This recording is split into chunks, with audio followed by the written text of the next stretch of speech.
Bom, o apóstolo Paulo, ele escrevendo à igreja de Corinto, ele diz assim no versículo 12, né?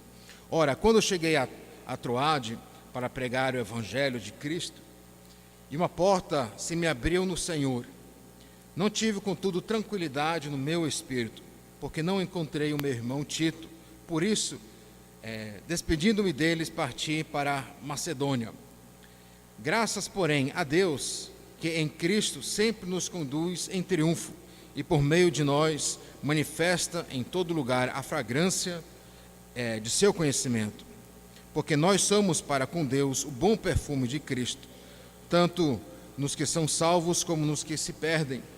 Para com estes, cheiros de morte para a morte, para com aqueles, aromas de vida para a vida. Quem, porém, é suficiente para essas coisas? Porque nós não estamos como tantos outros, mercadejando a palavra de Deus. Antes, em Cristo, é que a falamos na presença de Deus, com sinceridade, a toda parte do próprio Deus. Amém. Amado Pai, mais uma vez colocamos diante de Ti a Tua palavra, pedimos, Senhor, que ela possa abrir o nosso coração, nosso entendimento, que não fica só com uma teoria em nossas vidas, mas que nós possamos aprender, Senhor, daquilo que Tu fez através do Teu servo apóstolo Paulo e aquilo que Tu está transmitindo a cada um de nós da Tua palavra. Assim te pedimos e rogamos em nome do Senhor Jesus Cristo. Amém. Bom, então nós estamos lendo aqui um texto que, na verdade, Paulo já nos versículos antes já está falando sobre a viagem, falando sobre Corinto, a carta que ele tinha escrito para eles e que ele estava incomodado para saber como eles tinham recebido essa carta, que foi uma carta meio dura, uma carta, na verdade, em que ele, ali ele teve que falar a verdade para eles, né, exatamente como estava as condições dele. E aqui ele continuando, o apóstolo Paulo, nesse texto que nós lemos, nós podemos dividir esse texto em duas partes. A primeira parte é o versículo 13 e 14, que ele continua falando, na verdade, sobre a sua viagem, as suas intenções, né, a vida como ela está, e a segunda parte, que é do versículo 14 ao versículo 17, que na verdade vai falar sobre a vitória em Cristo, aquilo que nós temos, aquilo que nós somos, aquilo que Cristo tem feito através da vida dele, dos servos dele, né? Então, na primeira parte, Paulo falando aqui sobre Troade, né?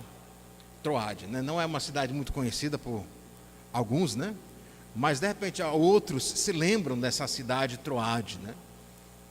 Alguém se lembra dessa cidade mencionada em Atos? Alguma coisa bem específica que aconteceu ali na segunda viagem missionária de apóstolo Paulo, em Troade? Ele estava ali pregando, né? Estava ali para pregar. Aí aconteceu algo interessante, né? Teve um sonho.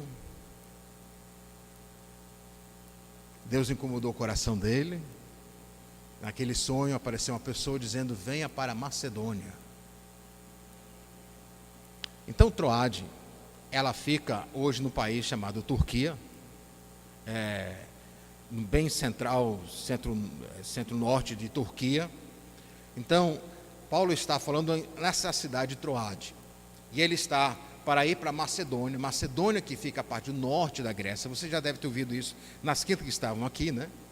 Mas a parte da Grécia, ela já pertence a, vamos dizer, a parte continental da Europa de hoje. Turquia faz parte mais ou menos, mas parte geograficamente, assim, ela faz parte da continente asiático. Então, Troás é uma cidade em que Paulo ele foi. Na sua segunda viagem missionária, ele também passou ali na sua terceira viagem missionária. Nós vemos isso também, o apóstolo Paulo falando sobre quando ele estava ali espalhando a palavra de Deus em Atos capítulo 20, né? Que é as boas novas em Éfeso, e provavelmente, enquanto ele estava em Éfeso, ele também passava em Troade. E quando ele passou em Troade, ou especialmente em Éfeso, por tanto tempo, provavelmente também ele tinha ido para lá. Então Troade era uma cidade que Deus estava usando ele. Só que ele veio ali com uma intenção. E essa intenção é por causa daquela carta anterior que ele tinha enviado para a igreja em Corinto, que não é a primeira e nem a segunda carta aos Coríntios, e que ele estava ansioso para saber como é que a igreja tinha recebido. Essa carta ele tinha enviado através, ou um servo ele tinha enviado para lá, para conversar com a igreja exatamente o que foi que a razão e também explicar a carta à igreja. Essa pessoa foi o homem chamado Tito. Aqui é a primeira vez que nós temos o nome Tito encontrado aqui na carta aos Coríntios, em que Paulo apresenta ele. Tito, na verdade, ali como servo, servo de Deus, ele é um homem que nós não temos tanta informação sobre a vida dele, mas sabemos, na verdade, que, se você abrir em Gálatas capítulo 2, versículo 1 a 3, o apóstolo Paulo vai falar um pouquinho sobre ele, que ele levou ele nas suas viagens. Nós temos a carta ao Tito, que é uma carta pastoral. Bom, Gálatas capítulo 2, versículo 1 a 3.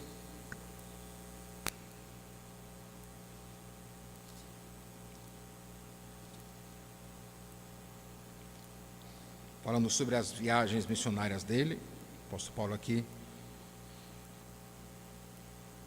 O apóstolo Paulo diz: 14 anos depois subi outra vez a Jerusalém com Barnabé, levando também a Tito. Subi em obediência a uma revelação e lhes expus o evangelho que prego entre os gentios, mas em particular aos que pareciam de maior influência, para que de algum modo não corro risco não correr ou ter corrido em vão. Contudo, nem mesmo Tito, que estava comigo, sendo grego, foi constrangido a circuncidar-se. Para aí, né? Então aqui nós vemos mais um texto em que Paulo fala sobre Tito, que na verdade foi levado com ele. Então sabemos que Tito era grego. Sabemos então aqui claramente que é um homem, na verdade, com um papel importante, o apóstolo Paulo. Ele teve essa confiança de trazer essa mensagem e trazer o contato juntamente com a igreja em Corinto. Então era um homem de confiança, apóstolo Paulo, porque o apóstolo Paulo ele tinha um coração especial a todas as igrejas que ele tanto pregou, como especialmente as que ele fundou, que Deus usou ele ali a fundar. Então Tito ele tinha um papel importante, e por essa razão e por essa mensagem que Tito ia trazer de volta para ele ficou, na verdade, assim, meio constrangido, ou não tinha sossego no seu coração, porque Tito não chegou a Troás. Então a razão de Paulo estar ali em Troás é porque ele se encontrar com Tito. Tito não tinha chegado, na época não se usava diesel, nem gasolina, né? Você viaja de pé, a maioria viajava de pé. A melhor viagem à distância era navio, e eram os navios veleiros. E os navios veleiros daquela época não são como os navios veleiros de hoje. Hoje, os navios veleiros com a vela, você tendo vento contra, você pode ir cruzando em um grau até de 45%. Você vai cruzando o vento contra. Aquela época, você só andava se você tivesse o vento do lado, ou o vento na polpa, né, que puxava os navios. Então as velas não eram tão boas, mas era a melhor maneira de transporte, era a navio. Então, não era como hoje, que temos Face, né? Onde é que você está? Né? Manda um message, e aí, estou esperando você. Pronto, Paulo ficou por um bom tempo em Troás esperando, e estava incomodado com isso.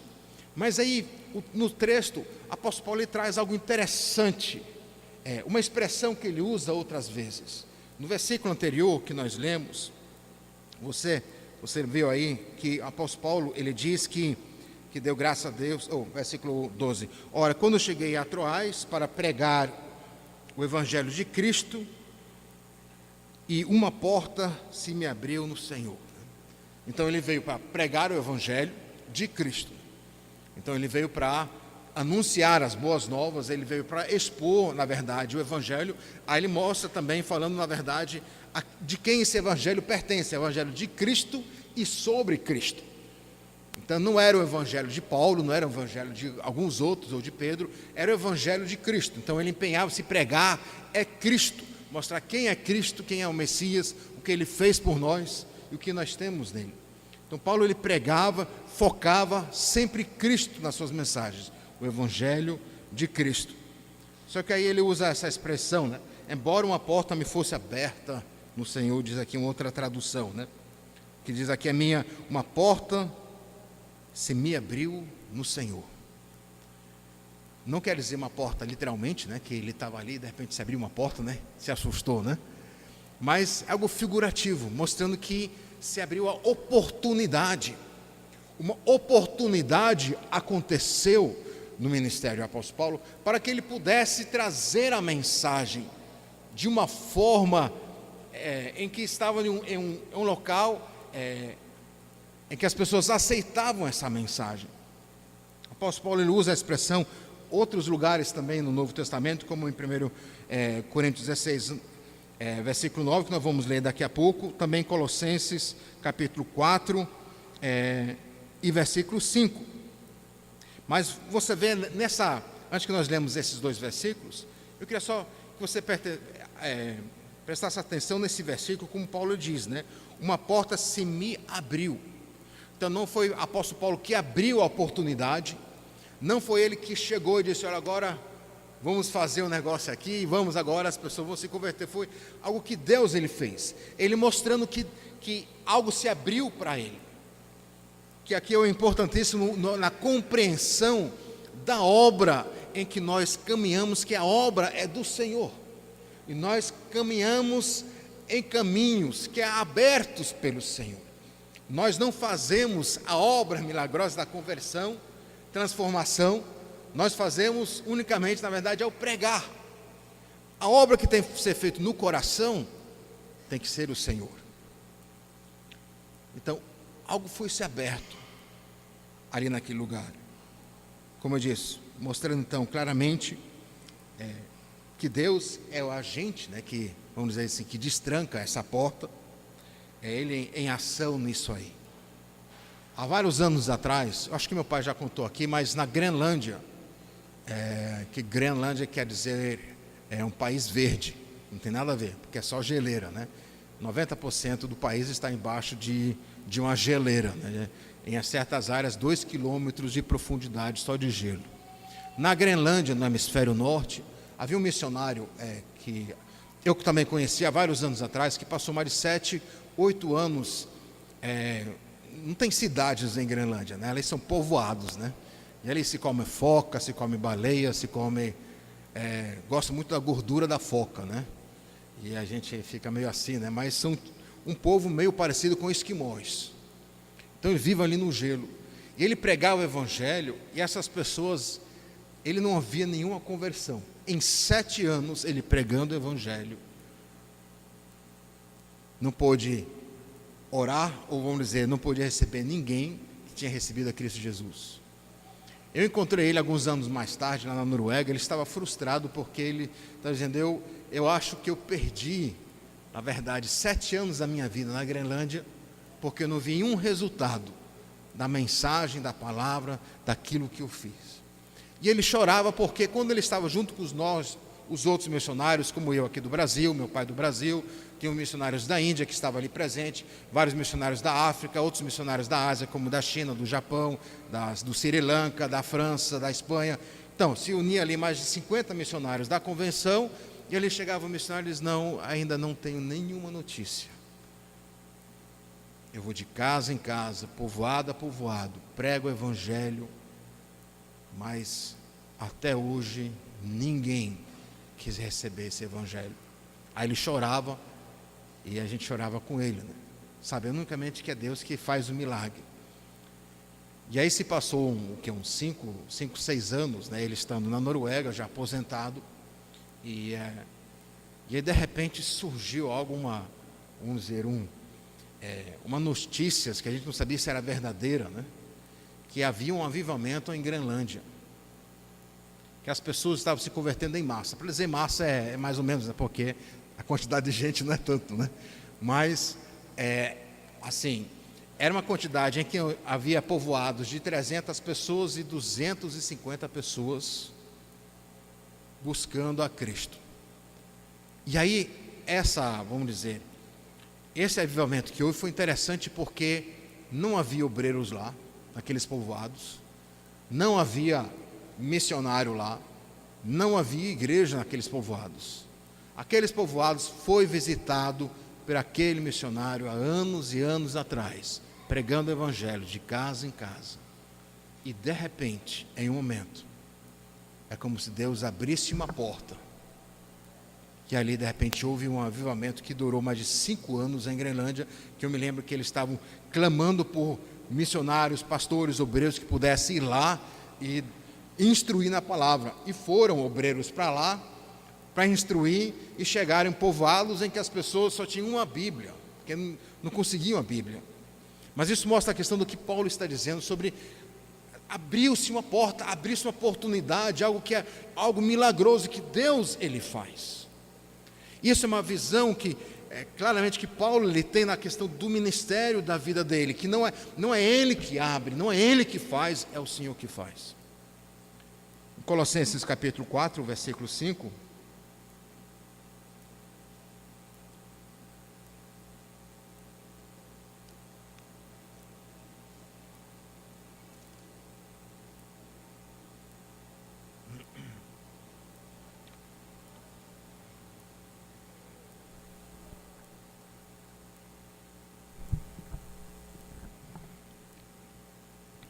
Colossenses capítulo 4,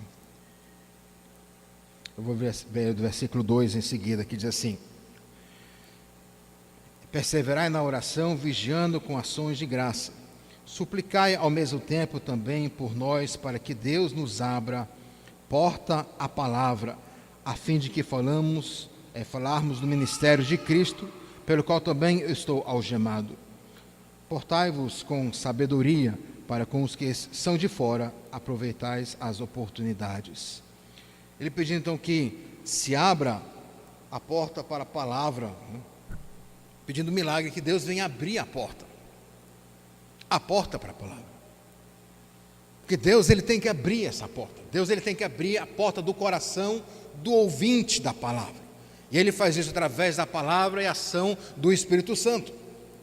Porque você pode estar com uma pessoa, você prega a palavra, fala sobre o Evangelho de Cristo, e a pessoa não valoriza, nem entende o que isso tem a ver, não quer nada com essa religião. Enquanto você chega para uma outra pessoa, você expõe a pessoa de repente, ela é como se ela estivesse esperando para aquele momento. Então nós somos totalmente dependentes da ação milagrosa de Deus. Nós andamos em caminhos preparados por Ele. E é isso que o apóstolo Paulo ele fala. Aqui em Coríntios, 1 Coríntios capítulo 16, o apóstolo Paulo ele fala sobre o período que ele estava ali em Efésios. 1 Coríntios capítulo 16.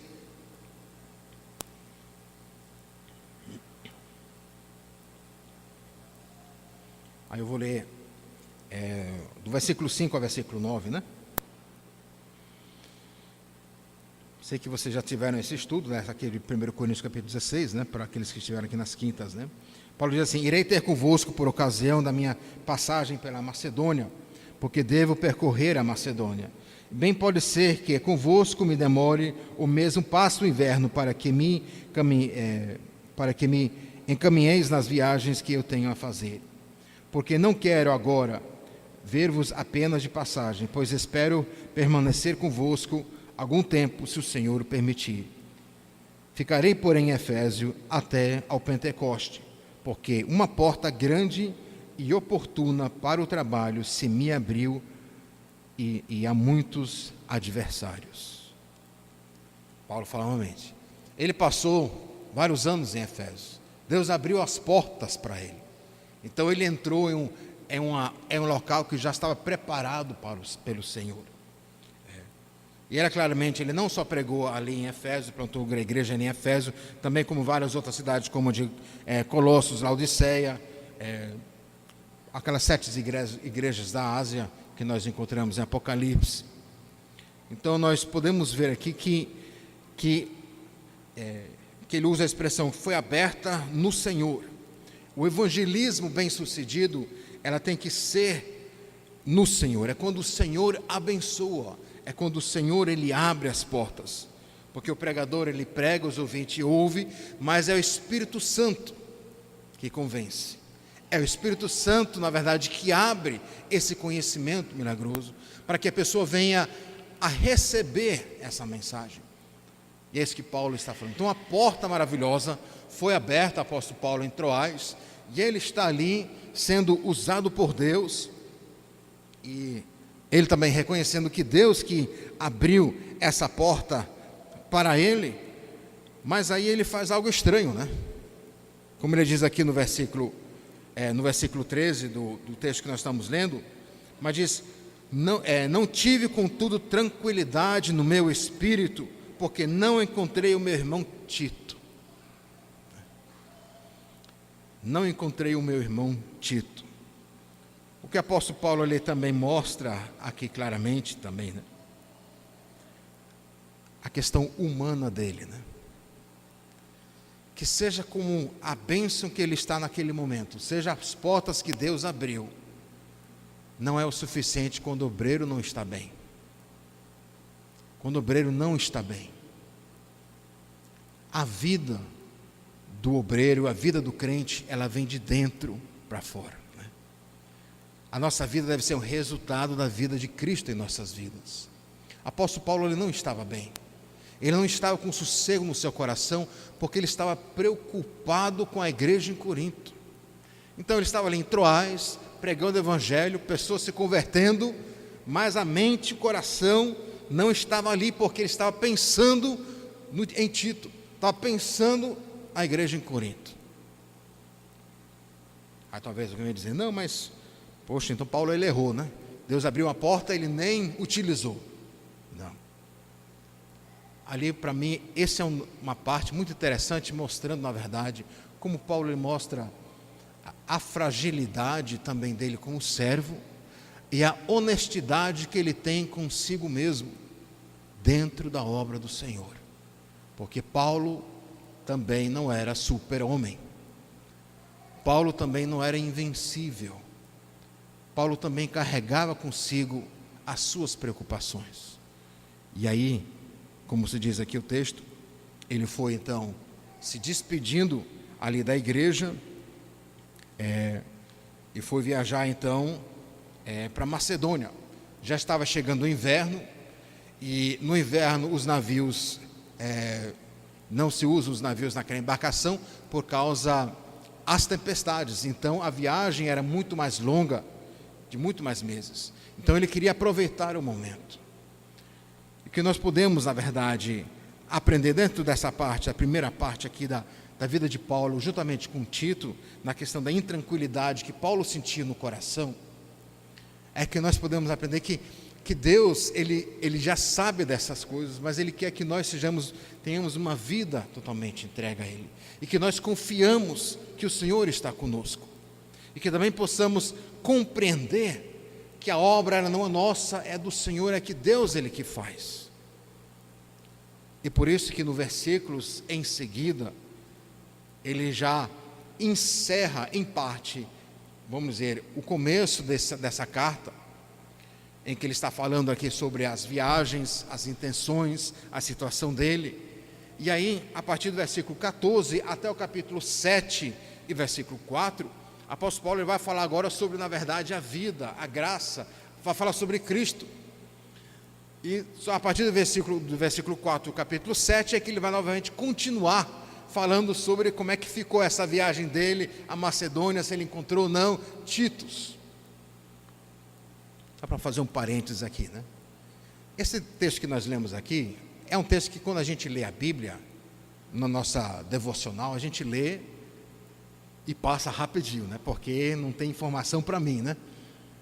Mas mostra também o interessante que nós podemos entender que as cartas, os livros da Bíblia, são escritos também para pessoas há 2000 anos atrás, especificamente.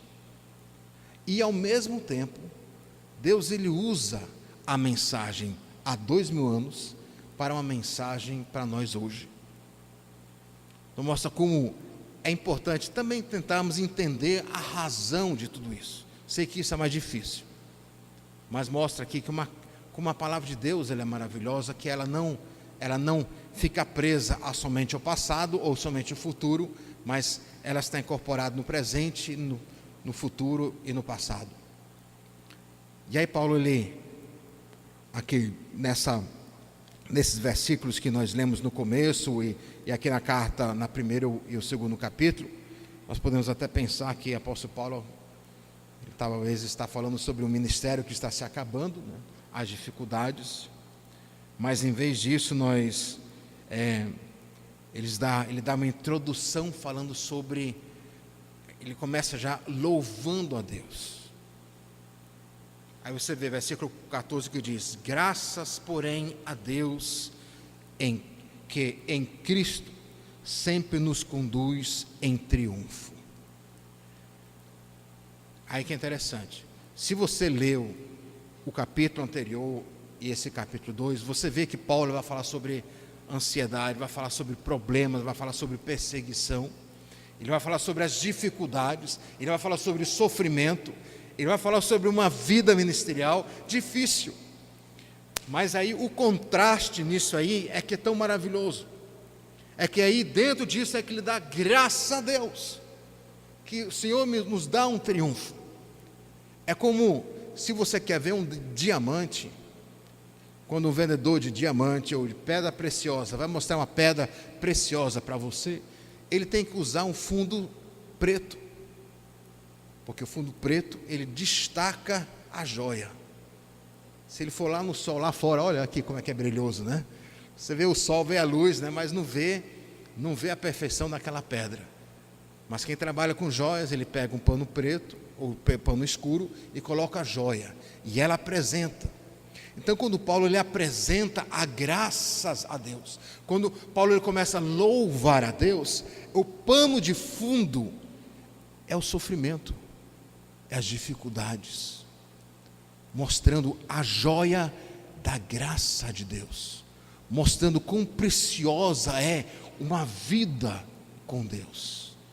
Então Paulo ele não dá graças de Deus diante de um momento ensolarado na vida, mas um momento difícil, e usa essa expressão maravilhosa, né? Graças, porém, a Deus, né? Que em Cristo sempre nos conduz em triunfo, Ele que nos leva em triunfo. Interessante que o apóstolo Paulo aqui também mostra, na verdade, que a confiança que o apóstolo Paulo ele tem em Cristo Jesus, a confiança que ele tem, que o Senhor ele tem controle sobre todas as coisas, a confiança que é o Senhor que conduz, que o Senhor ele não foi pego de surpresa pela dificuldade, pela situação do pecado em Corinto, que o Senhor não perdeu o controle sabendo de onde Tito está, que o Senhor não perdeu o controle na vida de Paulo, das coisas que ele está passando, as adversidades no ministério, problemas sérios, né? Aqui no Brasil, quem está no ministério no Brasil pode reclamar de uma coisa ou outra, tem alguns que podem reclamar na questão de condição, de vida, outros podem reclamar a parte social, ou seja, o que for, mas naquela época, a reclamação do servo era perseguição física, em que ele, na verdade, foi preso várias vezes, foi torturado várias vezes, sofreu naufrágio várias vezes, na verdade, sofrendo várias vezes. Então, ele não fala sobre a vida como uma vitória triunfal, em que ele agora vai de vitória em vitória, mas ele fala sobre a vida, uma realidade difícil, mas diante dessa realidade, ele tem uma confiança, que aquilo que eu depositei no Senhor, né? Eu sei em que eu tenho crido e estou bem certo, que o Senhor é poderoso para guardar aquilo que eu lhe confiei até o dia final. É que ele escreve ao apóstolo Timóteo, ou ao discípulo Timóteo, a segunda carta de Timóteo, capítulo 1. Então Paulo ele demonstra uma confiança no Senhor. O cristão, nós também podemos, na verdade, ter a certeza de que Deus ele age nas nossas vidas, nas adversidades. É que nós conhecemos muito bem a Romanos 8, 28, né, que diz assim: tudo coopera para o bem desde que amamos, vamos dizer assim, e somos obedientes à vontade de Deus. Estou transcrevendo uma forma diferente esse versículo. Paulo tinha uma confiança que tudo cooperava. Aí o que Paulo também nos traz nesse texto, quando você lê o contraste que a gente leu, que você leu nas quintas passadas, ou não leu, ou talvez vai ler em casa e já li algum desses textos em que ele fala sobre isso, que ele ia para não sei aonde, e não deu certo não sei aonde, estava com problema não sei aonde, aí você lê, você fica aquele cansaço. Chega em casa, leia só esses trechos difíceis que ele fala no capítulo 1, no capítulo 2, aí você pega aquelas coisas, aí você pula para o versículo 14 do capítulo 2, em que ele diz: graças, porém, a Deus. Aí você entende que quando Paulo ele dá graças a Deus, é real, é algo do coração dele. Não é uma teoria, não é uma teologia, é vida na vida do apóstolo Paulo. E aí Paulo ele vai usar, talvez você já tenha ouvido aqui, talvez vários aqui já ouviu essa parte aí, mas a palavra que ele usa aqui sempre nos conduz em triunfo. A palavra triunfo que se usa aqui e que se espelha, e que muitos, na verdade, comentaristas usam essa palavra, na verdade, para demonstrar que é o que Paulo aqui está na verdade, trazendo um retrato do triunfo romano, vamos dizer assim. O que é um triunfo romano? O Império Romano tinha os seus generais, e quando os seus generais iam conquistando novas terras no Império Romano, eles voltavam, depois das suas conquistas, eles voltavam a Roma, e ali eles faziam, na verdade, um desfile, em que o general ficava em cima de uma carroça, banhada de vez em quando de ouro, né, com seus cavalos, e os seus soldados ao seu redor, e atrás vinha, vamos dizer, os soldados, na verdade, do outro país, ou vamos dizer, os escravos cativos de outros países, vinham atrás, e por trás deles, no final, vinha ouro, vinha prata, vinha aquilo que eles conquistavam. De vez em quando, esse desfile demorava um dia todo, porque quando era um país muito distante, eles também traziam o quê? De repente um elefante, traziam os outros animais, mostrando: olha, nós tomamos esse território, nós tomamos essas terras, veja o que nós conquistamos. Então, parece que Paulo está usando essa simbologia na questão da vida dele. Cristo é que em Cristo, Deus em Cristo sempre nos conduz em triunfo, em um triunfo mostrando que Cristo, ele venceu a morte, venceu sobre o pecado, e nós estamos ali diante do Senhor, entrando, como dizer, como se fosse um desfile mostrando: veja o que Deus ele tem feito. Ele conquistou, está conquistando povos, nações, línguas, tribos.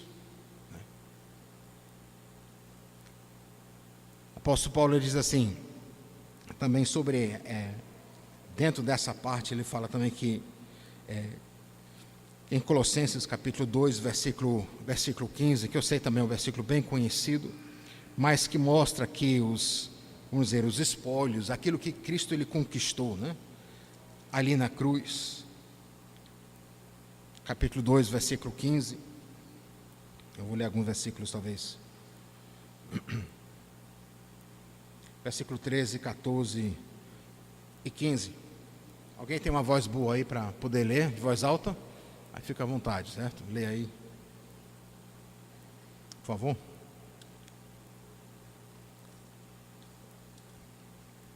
Colossenses, vai.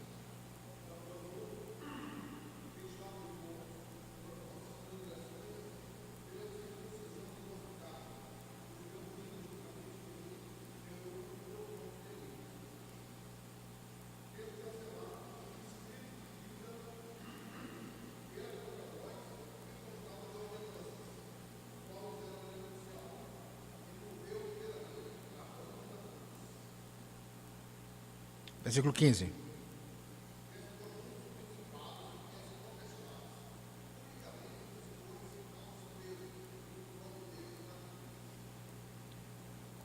Aí imagina-se essa imagem é que Paulo está trazendo, né?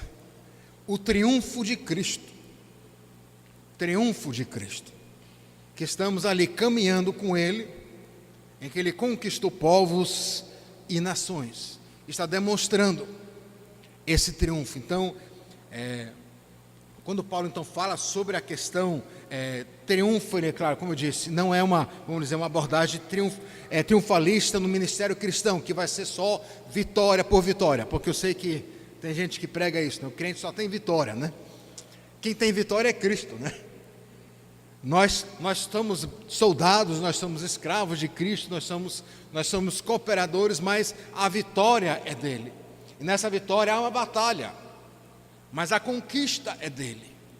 Aquilo que ele conquistou. Então Paulo ele usa como uma expressão: veja, graças a Deus, veja o que Deus está fazendo em Cristo Jesus, nos conduzindo em um triunfo, nos conduzindo em uma marcha. Eu sei que domingo aqui vai ser culto de missões, né? Mas culto de missões, eu acho muito interessante, uma vez, de trazer culto de missões, a perspectiva de que você, hoje à noite, você não é o único crente desse mundo. Você pertence a uma família mundial, de quase todas as línguas, hoje em todas as nações, mas não em todas as línguas ou todas as tribos, mas em todas as nações. Qualquer país que você for nesse mundo, até Coreia do Norte, você vai encontrar um crente. Veja o triunfo que Paulo está falando. Nós estamos caminhando, o Senhor nos conduz, veja o que o Senhor está fazendo. Você é brasileiro, você não tem nada a ver com Israel, o que aconteceu lá 2000 anos atrás, você nem nascido era, Brasil nem nação era, né? O que a gente tem a ver com o que aconteceu em Israel, Jerusalém, há 2000 anos atrás? A obra na cruz, através da vontade de Deus, estamos aqui como resultado. Nós estamos triunfando. E para Paulo, ele já está vendo isso. Ele está escrevendo essa carta aos Coríntios, mostrando para ele: olha o triunfo, olha o que está acontecendo. Eu sei que há uma certa discordância teológica dentro dessa imagem do triunfo, que a gente não precisa discutir tanto, mas era se o apóstolo Paulo ele se via como o papel de um soldado que estava acompanhando o general Cristo vitorioso, ou se ele estava acompanhando como escravo liberto pelo seu general, né? Aí é meio de complicado, difícil fazer uma discussão teológica dentro disso, porque vamos dizer, a maioria dos comentaristas se pensam que Paulo está usando, quando fala sobre triunfo, ele está imaginando exatamente esse triunfo romano. Mas Paulo não diz que é um cortejo romano, né, que ele está pensando quando ele fala sobre Cristo, mas é o que muitos estudiosos acham, né? Mas é interessante porque os dois lados, na verdade, têm uma verdade, porque nós somos também escravos libertos. Nós pertencíamos ao Satanás, nós pertencíamos ao pecado, nós éramos escravos do pecado, nós éramos escravos daquela vida, e agora nós estamos sendo conduzidos nesse entrada vitoriosa a Roma, libertos.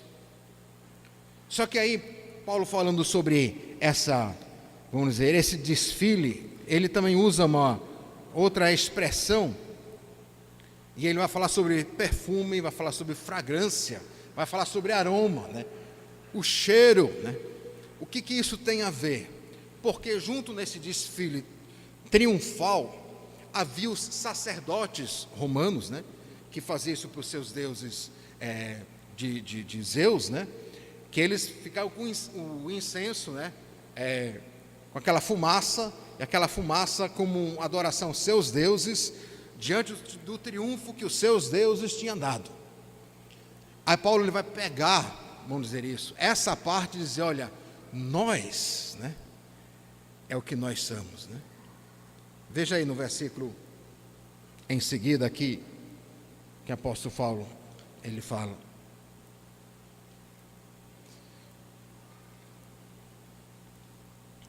porém, aqui, capítulo 2, versículo 15. Porque nós somos para com Deus o bom perfume de Cristo, tanto nos que são salvos como nos que se perdem. A questão do perfume, a fragrância, nós somos, vamos dizer, talvez a outra tradução pode dizer o aroma, né, de Cristo para Deus, né? Nós estamos ali caminhando, sendo libertos, e somos ali uma fragrância daquilo que Deus ele faz. Então, dentro daquela procissão, vamos dizer assim, né, dentro daquele desfile, havia dois tipos também de gente. Havia aqueles escravos libertos e havia os soldados presos do outro país ou da outra nação, que estavam caminhando para a sua morte, em que eles, no final desse grande cortejo, assim também com alguns desses escravos que eles libertavam desses países, iam para onde? Iam para as arenas, como o Coliseu, e aí ia lançar os animais ferozes diante desses escravos e soldados e se divertindo na morte dessas pessoas.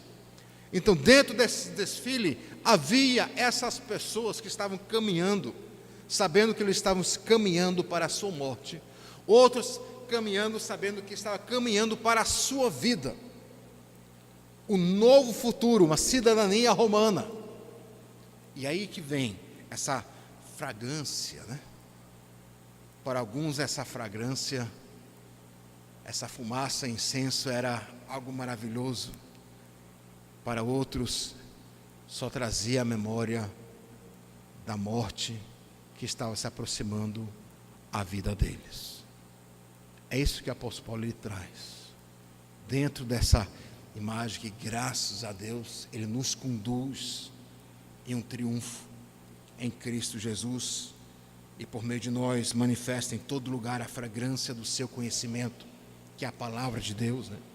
Porque nós somos para com Deus um perfume de Cristo, nós somos um perfume de Deus. A fragrância, essa aroma que nós somos para Deus. Há um homem chamado Policarpo, não sei se você já ouviu falar de Policarpo, né? Spencer já deve ter ouvido falar de Policarpo, né? Policarpo, ele nasceu no ano 65, mais ou menos. 65, depois de Cristo, um tempinho atrás, né? Eles calculam que ele provavelmente foi um discípulo de João, o apóstolo João. Policarpo, ele acabando sendo bispo de Éfeso, e veio a falecer no ano 150, mais ou menos. Ele veio a falecer com 90 anos de idade. Então era um homem de Deus, era um homem, na verdade, vamos dizer, era a segunda geração de líderes depois da morte dos apóstolos, né? Todos os apóstolos, a maioria dos apóstolos morreram a morte martírio, a não ser o apóstolo João, que provavelmente morreu em Éfeso, uma idade bem avançada. E Policarpo era um dos discípulos dele, então ele conheceu, na verdade, João, por ele ter crescido também, estando lá em Éfeso. Só que Policarpo, durante o momento dele, havia uma perseguição entre os cristãos, contra os cristãos na região dele. E aí chamado procônsul, né, que era um dos governadores, para dizer assim, queriam na verdade fazer um exemplo, né, que os crentes não podem fazer o que quer, né? Então prendeu Policarpo, só que ele não tinha vontade de matar ele, porque já era um homem idoso de mais de 90 anos de idade. Aí o procônsul disse para ele: olha, se você negar a Cristo, você vai poder morrer. Não, você vai poder viver, né? Aí Policarpo disse para ele: olha, como é que eu vou negar a Cristo? Cristo nunca fez nada contra mim, Ele é meu Salvador. Aí o procônsul novamente, porque ele estava publicamente ali, aí disse: não, você tem que negar a Cristo, ou senão nós vamos queimar você na fogueira. Aí já estavam fazendo a lenha, já tinha a fogueira pronta, onde ele ia ser queimado vivo. E aí Policarpo diz: eu prefiro que esse corpo seja queimado nessa fogueira do que viver uma eternidade no inferno por negar a Cristo. E aí esse procônsul não tinha mais o que fazer e teve que sentenciar Policarpo à morte. E quando eles amarraram Policarpo ali à fogueira, se diz, né, que ele ali clamou de alta voz, né, agradecendo a Deus por considerar ele digno de morrer por Cristo.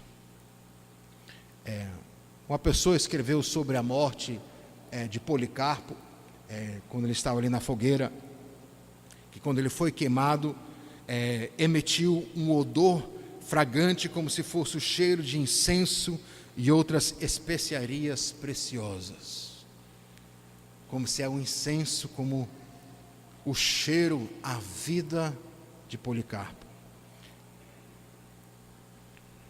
Hebreus capítulo 11, versículo 16, aqui na lista dos heróis do Antigo Testamento, fala-se sobre vários homens, né, e servos, na verdade, que batalharam na sua vida, na sua fé, né? Hebreus capítulo 11.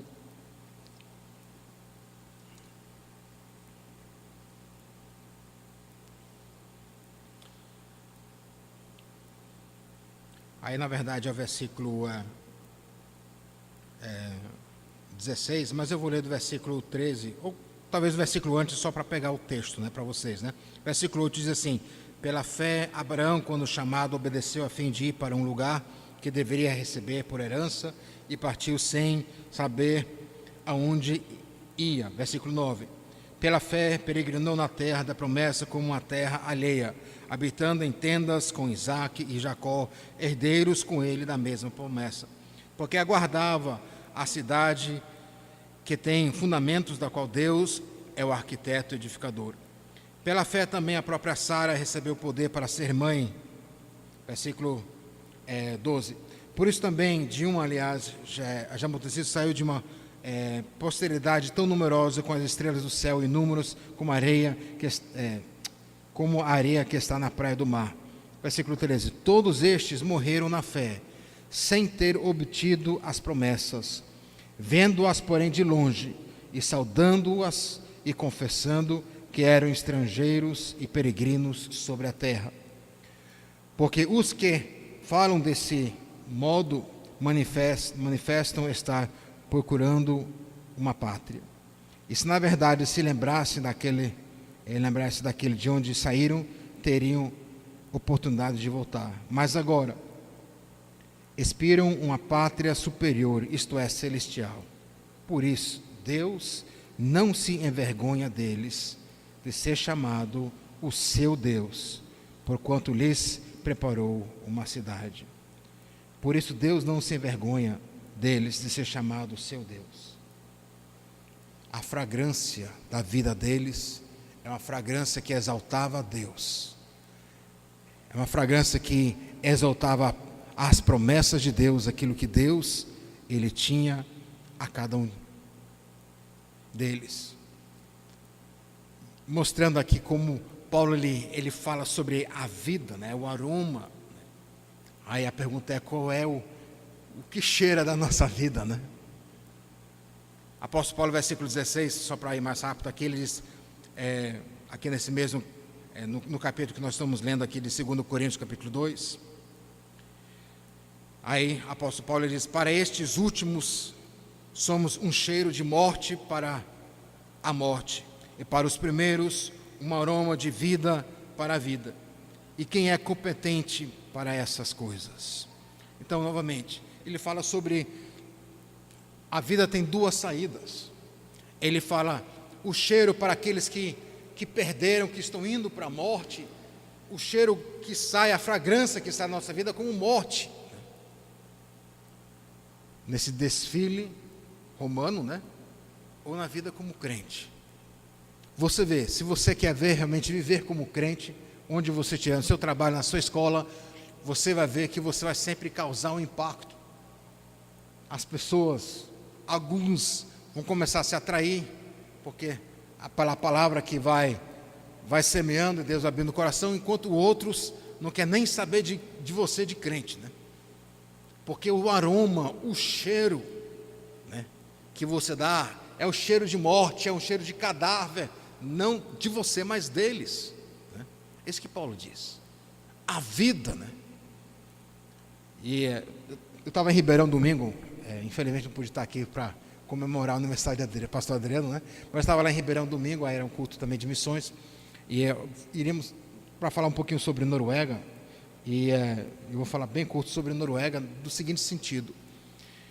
Noruega hoje que é um país maravilhoso, mas dentro do Evangelho, no ambiente da palavra de Deus, é extremamente difícil, porque a sociedade está se tornando cada vez mais hostil contra o crente.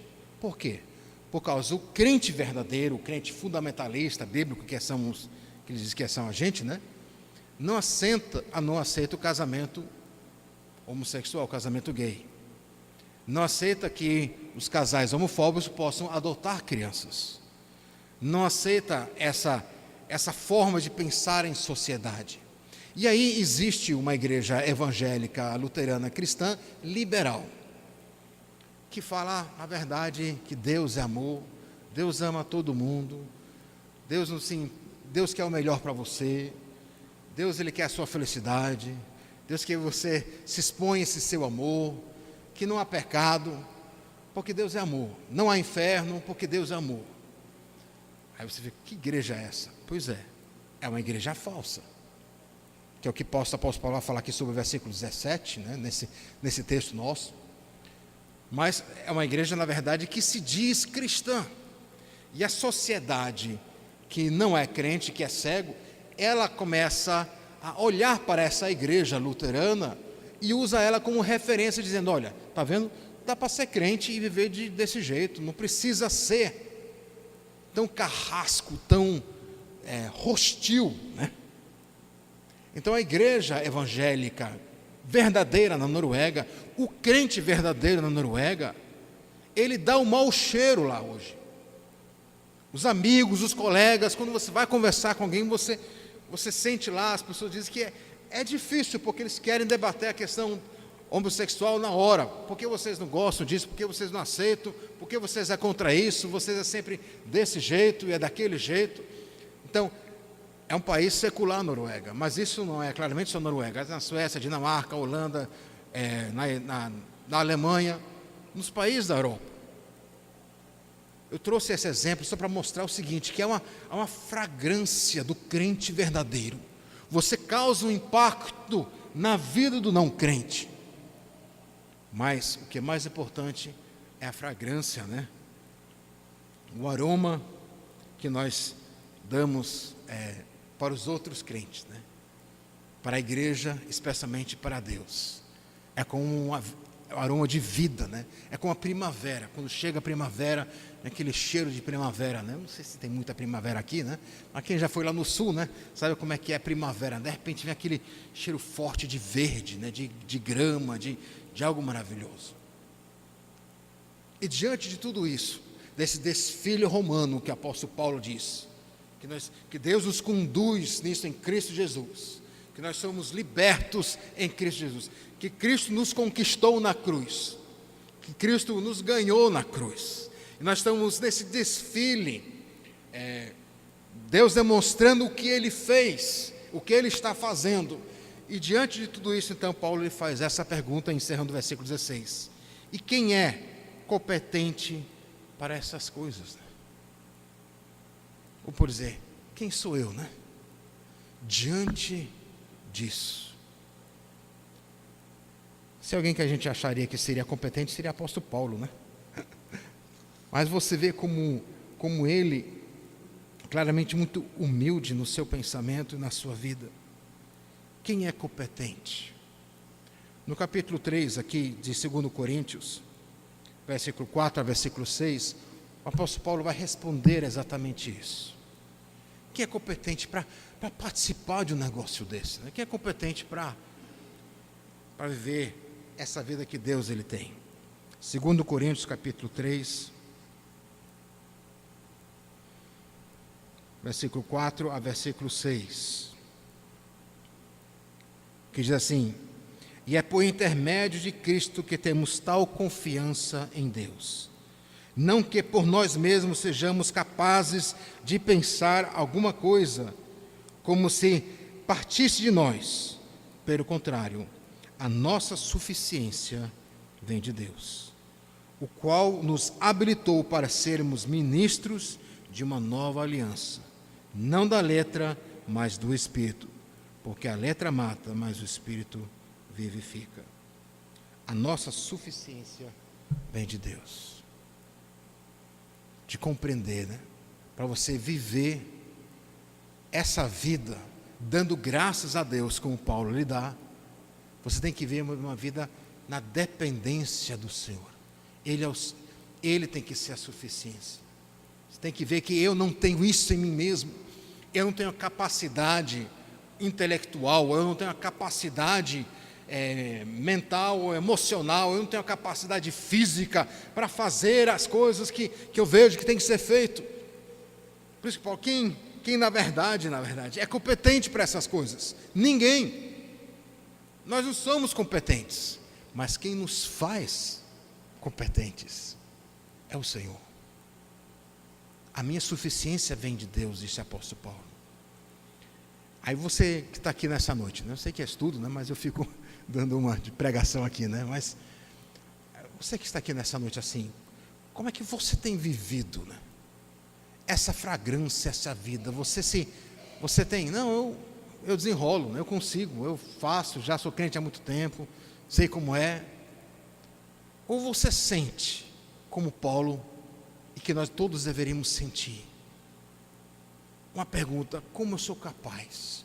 Como é que eu vou ser capaz de viver e fazer a vontade de Deus? E aí deve surgir do nosso coração o clamor, a glorificação, dizendo glória a Deus, que nos conduz, porque não sou eu que o conduz, é Ele, a esse triunfo que temos em Cristo Jesus. Mas nesse triunfo, nesse desfile, Ele é a minha única suficiência para que eu possa caminhar, continuar, agir na minha vida. A gente aprende, depois de vários anos de crente, nem talvez vários anos, depois de tempo, a gente aprende, depende de ser crente, né? A gente sabe como é que é, sabe orar direito, sabe as palavras certas, sabe quando sentar, quando ficar em pé, né? Sabe quando dizer a paz, ou sabe dizer alguma coisa, né? Sabe onde estão as coisas na Bíblia, sabe dizer talvez a doutrina certa, sabe dizer o que Cristo fez, sabemos o que o diabo fez, sabemos as promessas de Deus. Com o tempo a gente tem uma habilidade de ser crente, mas o que Paulo aqui quer demonstrar a Coríntios, falando sobre a vida, né? Que a habilidade de Paulo não tem, mesmo ele sendo fariseu, né? Mesmo ele sendo homem educado teologicamente no Antigo Testamento, assim, né? Mesmo ele sendo homem capaz, ele se pergunta: quem é competente? E aí ele chega a essa conclusão, que ele não é, ele é incapaz. Sejamos capazes, não que por nós mesmos sejamos capazes de pensar alguma coisa como se partisse de nós. Pelo contrário, a nossa suficiência vem de Deus. Buscai primeiro o reino de Deus. Eu sou a videira, vós sois o ramos. Sem mim nada podeis fazer. Por isso, permaneça na videira. Quer dizer, a comunhão com Cristo. E aí, para encerrar, por causa da hora também, é claro, aí o apóstolo Paulo ele vai falar, na verdade, sobre esses momento final, versículo 17, porque nós não estamos como tantos outros mercadejando a palavra de Deus. Antes, em Cristo é que falamos na presença de Deus, com sinceridade e de parte do próprio Deus. Ele usa a palavra mercantil, né? Vamos dizer. Ele usa a metade como se fosse negociar a mensagem, né? Negociar a palavra. É uma palavra que o apóstolo Paulo ele empresta do comércio daquela época. É uma palavra em que se usava, na verdade, como se fazia um jogo. Como, por exemplo, alguns usavam como exemplo a questão de os vendedores de vinho que diludiam o vinho com um pouquinho mais de água. Colocava água no vinho, o vinho ficava mais fraco, né? Tentava enganar. Ou aquele que tinha um peso na balança, que o peso não era certo, mas tinha outro peso, né, que ele colocava para ganhar, né? Então, aqueles que diludem a palavra, aqueles que na verdade, tiram, na verdade, a essência da palavra para que ela possa ser algo suficiente para você, que eu possa ganhar sobre isso. Aí você vê, Paulo está escrevendo isso aqui há 2000 anos atrás, né? A gente ainda está vivendo isso, né? E mais do que nunca, a palavra está sendo como uma mercadoria, né? A palavra está sendo vendida. E como vocês ouviram a minha falando sobre a Noruega, é exatamente isso. A igreja liberal luterana, quando ela prega um evangelho diludido, porque não existe pecado. Então Jesus ele morreu na cruz, mas não houve uma ressurreição. Não houve. Isso é uma igreja diz evangélica, né? Porque não há necessidade de Jesus morrer na cruz se não há pecado. Porque Deus amou. Deus vai perdoar todo mundo. Sei que agora está dando um negócio na tua cabeça, né? Mas a esse ponto chegou. É a igreja liberal na Europa, várias igrejas. Então, por que Cristo veio? Eles dizem, para ser um exemplo de vida, para mostrar a você como você deve viver, como você deve pensar e agir. Isso, na verdade, devia soar na hora, dizendo, não, isso aí é lei, né? Aí nós então voltando para a lei, você tem que tentar fazer o melhor possível, você tem que tentar seguir a lei, você tem que tentar ser um bom crente, né? E é exatamente isso que nós não conseguimos, né? Por isso que Jesus morreu na cruz, para que nós pudéssemos ser libertos do pecado, né? Então, havia pessoas em Corinto que estavam diludindo a palavra de Deus. E Paulo diz, nós não somos como eles. Nós não somos como esses homens, né? Nós falamos na presença de Deus, com sinceridade, da parte do próprio Deus. O embaixador, tudo que o embaixador ele vem a falar representando a nação. O embaixador ele não fala as suas palavras. O embaixador ele não fala o que ele pensa, o que ele quer. O embaixador ele fala o que o governo do seu país. Então o embaixador do Brasil, que está nos Estados Unidos, seja o que for, ele não chega lá e fala o que pensa, o que acha do presidente Trump, ou seja o que for, né? Ele sempre tem que dizer o que o governo Itamaraty, o governo brasileiro diz. O embaixador ele representa a nação do Brasil ali fora. Nós somos embaixadores de Cristo. Quando o embaixador ele não fala mais, quando o embaixador começa a falar só o que ele pensa, ele perde o emprego. Nós somos embaixadores e devemos pregar aquilo que na verdade Deus ele nos trouxe. Então ele fala sobre a sinceridade e da parte do próprio Deus, mostrando a autoridade divina, que Paulo não fala de si, mas fala daquilo que Deus ele trouxe. Sei que o tempo ficou um pouquinho curto aqui no final, mas mostrando os homens que não são de Deus, os homens que tentam de uma forma ou outra mercadejar a palavra de Deus, são homens, na verdade, que têm um interesse para si mesmo. E Paulo diz, eu não sou um deles. E hoje se há exemplos, por exemplos, e muitos. É muito mais fácil falar sobre esses outros, né? Mas que nós também devemos ver que nós não devemos diludir a palavra de Deus. É muito difícil ser crente verdadeiro. Porque crente verdadeiro ele tem que dizer o que é certo e o que é errado. E é muito difícil em uma sociedade, em um mundo em que tudo é permitido. Deus é amor, faz o que você quer, Ele quer a tua felicidade. Aí chega um crente que diz, não, isso é pecado. É muito difícil ser a pessoa que diz, você está errado. Mas é isso que o apóstolo Paulo estava fazendo, e é isso que nós estamos, não para dizer tudo que há de errado, claramente, mas para dizer, quando as coisas estão erradas, que aquilo é pecado, e mostrar que o homem ele é escravo do pecado, e só há uma liberdade, ela só existe em Cristo Jesus, só Ele. Amado Pai, estamos aqui na Tua presença nessa noite, te louvamos, Senhor, pela Tua bondade, a Tua grandeza, a Tua graça que Tu concede a cada um de nós. Te louvamos, Senhor, por esse desfile de triunfo, Senhor, que Tu leva a cada um de nós. Te louvamos, Senhor, pelo aquilo que Tu estás fazendo, Senhor, na vida de cada um de nós. Te louvamos, Senhor, porque nós não somos dignos, Senhor, mas Tu nos fez dignos em Cristo Jesus. Te louvamos, Senhor, que nós estamos nessa caminhada maravilhosa que Tu tem feito para cada um de nós. Pedimos, Senhor, que nós possamos valorizar, Senhor, que nós também possamos ser como um apóstolo Paulo, que diz que a minha suficiência vem de Deus. Tudo que eu preciso, tudo que eu posso ser, tem que vir do Senhor, não de mim mesmo, não dos meus pensamentos, mas os Seus pensamentos. Senhor, que a fragrância e o aroma que soa nas nossas vidas, possa ser aroma e fragrância que honra o Teu nome, Senhor. Peço a cada um de nós, Senhor, nesse momento, nessa noite, possamos aprender do Teu servo apóstolo Paulo, que diante das dificuldades, do pano de fundo preto, escuro, possamos dizer, mas graças a Deus, que nos conduz a triunfo em Cristo Jesus. Mas graças Te dou, Senhor, que apesar de todas as coisas, eu sei que a minha vida Te pertence.